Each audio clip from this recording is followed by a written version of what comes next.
Dalton make primetime magic once again. That and more today on Showdown Analysis, brought to you by sharpfootballanalysis.com. I'm your host, Adam Wilde.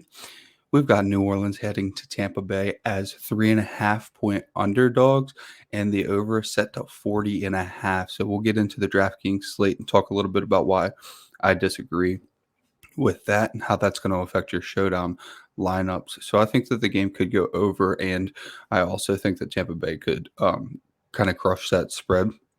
What I like to do sometimes in Showdown, especially in slates where things seem quote-unquote obvious, is think about how the game could go differently and how that would affect how the lineups are built. So typically when you see 40.5 and you see a 3.5-point spread, a couple things that you're going to do is you're going to lean a little bit more towards a balanced lineup, like a 3-3 lineup. But when you see a game like the Cowboys game that's currently going on, and you see that the Cowboys are winning by like 40 or something like that, and the spread was 10.5, you built around like 5 Cowboys with the Cowboys defense, etc. So with a large spread like that, you kind of know where you're going to go. You're going to go mostly Cowboys. You're going to go Cowboys defense. Well, if Tampa Bay can win as convincingly as I think they might be able to, we might get to like 4 or 5 Tampa Bay players and the Tampa Bay defense. But in that scenario, we could also see Andy Dalton in a comeback effort find his way in. And if you remember, Andy Dalton in I forget exactly what week, but halfway through the year, started this whole thing for anybody who's been following along with Showdown, where it's like nobody ever wants to play the underdog quarterback, and his ownership always comes in way low, but they continuously appear in optimal lineups. So Andy Dalton's in a situation again where he's going to probably see, like, Matt Ryan was only like 13% owned, and we're in a situation where we could see Andy Dalton in a similar place, but he is just as viable because when the total is 40.5, you're looking at like a quarterback throwing a touchdown pass being in the optimal at like 9 points, just because there's not that much scoring. So if it doesn't go over, you could still see Andy Dalton find his way in just by getting a touchdown pass to, say, Jarvis Landry or Chris Olave. So that's the approach I'm going to go with. I'm going to be looking at more like 4-2 Tampa Bay and just tell myself that they're going to win convincingly, even though I know the Saints curse or whatever you want to call it, where they somehow always beat Tom Brady Tampa Bay Buccaneers. But I'm not gonna let that dictate future emotion and say that they're just gonna do that every week. So we've got Chris Godwin at the top. Great play, safe play, most expensive play of the slate. The problem with Chris Godwin is he's gonna approach like 65 to 70% ownership, because last week he absolutely erupted and he was already getting like 60% ownership just because he gets targeted so often by Tom Brady. So Tom Brady's favorite receiver, but at 10.6, you're not really gaining or losing anything. It's almost a wash given how much ownership, that he's going to take. Tom Brady is going to be the focal point of all of our builds. I might have him in every single lineup and just focus on stacking him. I mean, ridiculously stacking him like 3 to 4 Tampa Bay receivers so that you can play Tom Brady but still remain unique.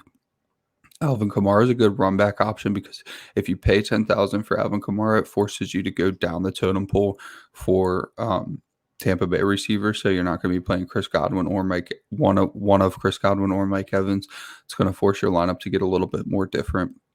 And also Kamara, since there are so many options for Tampa Bay in that range, may go a little bit overlooked given his ceiling. You should probably see Kamara get to about 55% ownership, but I don't think we're going to get there given his price. Mike Evans is going to be my favorite play of the slate. He's usually my favorite play of Tampa Bay slates, because what happens is, forget about Rachaad White for a minute and just say that Leonard Fournette's priced at 9.6K. Mike Evans is priced at 10K. Chris Godwin's priced at 10.6K.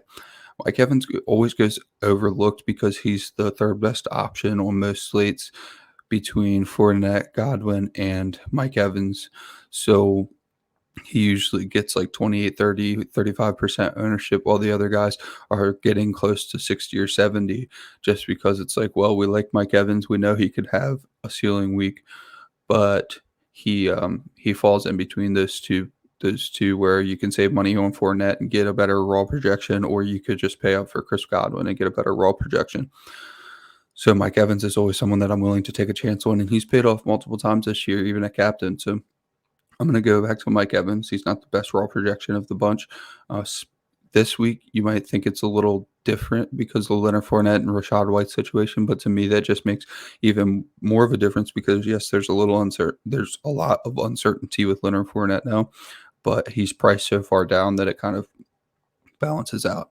That brings us to Andy Dalton, who I talked a little bit about already. At 9,000, that's about as cheap as you get for starting quarterbacks. We might see an 8.8K in there somewhere, but Andy Dalton's about as cheap as he gets, and he's just as viable as any of these bad quarterbacks. I mean, I mentioned Matt Ryan, but you're getting underdog quarterbacks all the time. Kenny Pickett was around 9,000. Kenny Pickett did well, so there's no reason Andy Dalton can't find his way into the optimal lineup. The thing about Showdown is mostly just touchdowns with the quarterbacks. Unless you're hitting the 300-yard bonus, which Andy Dalton has done once this year. It was that game that we've already discussed. Unless you're hitting the 300-yard bonus, you need probably 1 or 2 touchdowns to be in the optimal lineup. You can't have none. And in the last 3 weeks, Andy Dalton has had 0, 1, and 3. So if we catch the 3 game, he's definitely in the optimal lineup. If you catch the 0 game, he's probably not. But that range of outcomes is worth it considering how low his ownership is going to be. So 9,000, it's not hurting you. People are going to want to play Evans, Olave, Kamara, Godwin, Brady, all those guys above 9,000. Fournette, White under 9,000, but in that same range. Nobody's going to want to play Andy Dalton. But if you can play Andy Dalton and play someone correlated with him like Chris Olave, who people also aren't going to play because he's right above Leonard Fournette, you've got yourself a pretty unique situation that could pay off dividends. Chris Olave is everything you could ask for in a wide receiver one. At times, the team struggles, so it looks like he struggles in the box score, but relative to the team's production, he's always got a huge piece of that production pie. So Chris Olave doesn't really get the respect he deserves at 8,400, and I felt like earlier in the year he was trending towards like that 10.4K player or the 10.6K player like Chris Godwin. And then it just kind of tailed off a little bit, but he probably does deserve to be, 9,000, 9,600 like Mike Evans. So he's underpriced. I don't think that he's going to go underutilized. I do think he's going to be one of the preferred bringbacks to the Saints because it is so clear how mispriced he is. But he's still worth pairing with Andy Dalton. You could go 4-2. You could play Tom Brady, one of his strong options, and then sprinkle in a few of his cheaper options, and then bring back Chris Olave as your primary bring back. The toughest thing for this slate, though, is going to be Leonard Fournette and Rachaad White. I wrote in the article for sharpfootballanalysis.com that I'm going to treat it like Ezekiel Elliott and Tony Pollard, who were both viable, both getting about 15 carries, but Rachaad White, being Tony Pollard, could get about 5-6 targets on any given game. And I don't know that we're going to see that from Fournette going forward. Now, don't get me wrong, we have seen that from Fournette this season, but it just seems natural to me if you want to keep Rachaad White involved, but also not quote-unquote disrespect Leonard Fournette, then you keep Rachaad White in a pass-catching role like they wished they could have done with Giovanni Bernard. And that just never panned out. So I believe that Leonard Fournette and White are both viable. I think you can play them in lineups together to get unique, just like you could have done with Tony Pollard and Ezekiel Elliott. And I'm going to lean Rachaad White just because I want to stack Tom Brady so bad. And I feel like I said in Showdowns, it's about connecting on touchdowns. So I feel like I could get a better odds at Rachaad White catching a touchdown than Leonard Fournette going forward. But no one in the field knows. Like, there's no one that has reported, yes, Leonard Fournette's going to get 50%, Rachaad White's going to get 50%. So you just take your stand on that because we don't have viable information to point to. Brings us to Taysom Hill, somehow a quarterback this week. Sometimes he's a tight end, sometimes I don't know, but this week he's a quarterback. So Taysom Hill at 6,400 is so difficult to nail down because he's not going to be heavily rostered, but he's also not getting a work workload conducive to 6,400. For him to pay off at 6,400, he basically has to have not quite a ceiling performance, because I think he had a 9 carry for 100 yards and 2 touchdowns game, but he would have to have, close to 100 yards, probably 10 carries, and probably a touchdown to be, super viable at that price tag. His 5 rushes for 21 yards and 1 catch for 7 yards is not going to cut it. So you can't play him with any other outcome in mind other than Taysom Hill rushes for 2 touchdowns. And in that case, you need to build accordingly. You need to not have Andy Dalton in your lineup. You need to probably not have any of the Saints receivers in your lineup. You're probably playing like Taysom Hill and maybe like Shaheed, something like that. Somebody who could connect on a deep ball, someone who maybe Taysom Hill connects with on a deep ball on one of his, I don't know if they're trick plays, but package plays. So really, really tough to build with Taysom Hill. But if it's tough for us, then it's tough for everybody else. So if you are doing multi-entry, large field tournaments, Taysom Hill definitely should be in your player pool. But just make sure you pay special attentions to lineup. You include him in, because he really wrecks the formula for how the game would have panned out when he does things like rush for a 70-yard touchdown. Julio Jones and Russell Gage we'll talk about together. Julio Jones 5,400, Russell Gage 4,600.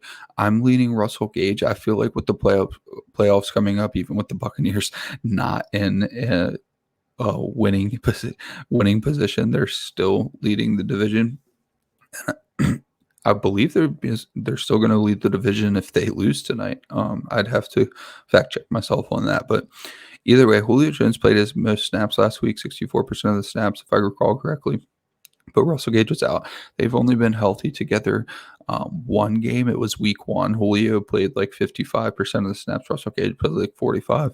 And then middle of the season, they were healthy together. But that was the game Julio Jones got hurt, one of the games he got hurt.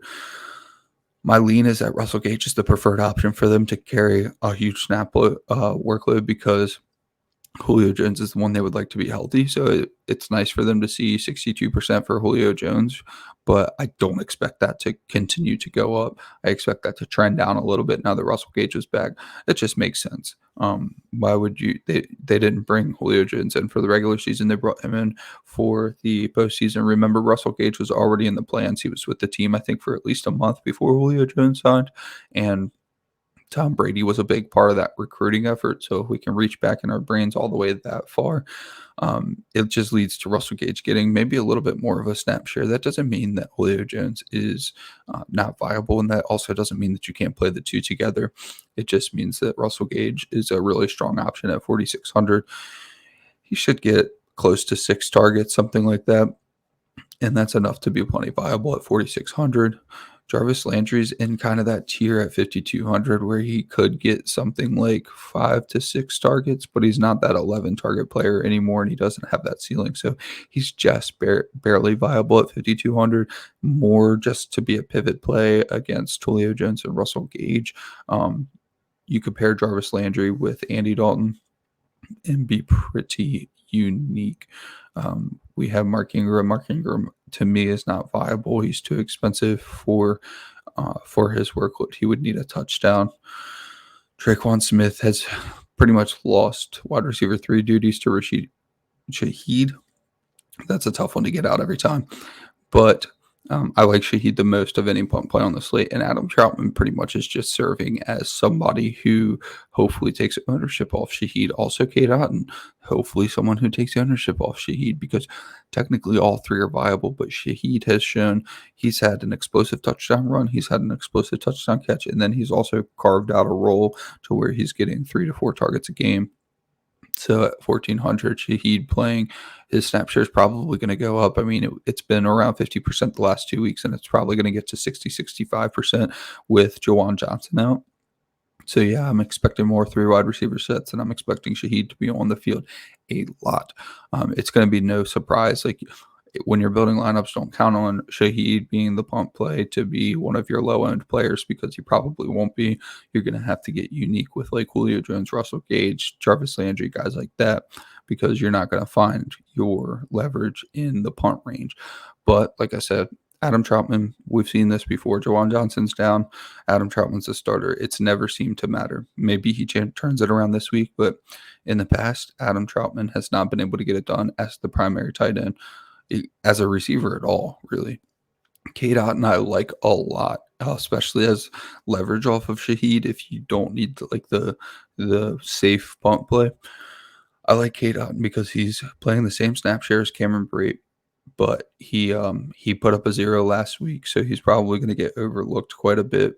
And I just think he's a more talented player than Cameron Brate at this point. So if they're going to split snaps, I'm going to lead K. Dot, and then I'm going to save the $1,200 is pretty much where I'm going with that.